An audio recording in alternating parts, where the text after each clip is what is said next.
Use the diagram to answer the following. If the measure of angle BAF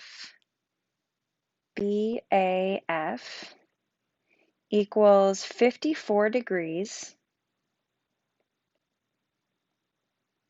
then the measure of CAF must also equal, well, 54 degrees.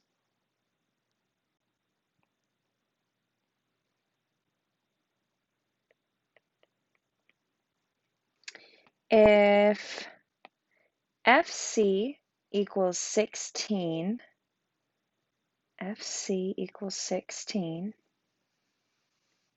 then FB must equal 16 because of our perpendicular bisector or angle bisector theorem.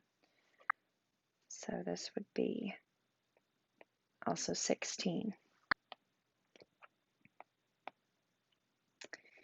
If GD right here is congruent to GE, then what can you conclude about point G? Well, according to our angle bisector theorem, we can conclude that point G lies on the angle bisector of angle DAC. You could also say it lies on the angle bisector of BAC. You could name any angle as long as A is your middle letter, because A is your vertex. And the vertex is always the middle letter. And here's our last question. Is triangle ABF, this triangle here, congruent to triangle ACF,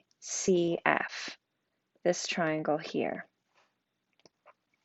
Well, we know that we have these two angles are congruent. We know they share a side here, side AF, so we have side angle, and now we also know that if this angle here is a 90-degree angle on the outside, then it creates a supplementary relationship with this angle here. So this angle must also be 90 degrees. So we do have angle side, but that's not one of our congruence relationships. So our triangle congruence theorems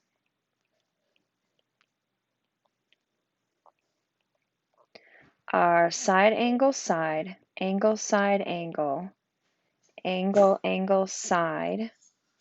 Oh yeah, we do have angle, angle, side. I'm sorry. Angle, angle, side works. So yes. The measure of angle B equals the measure of angle C. The measure of angle BAF equals the measure of angle CAF. And side AF equals side AF.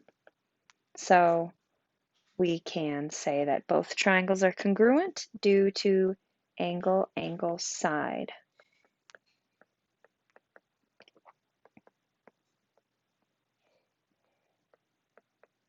There we go.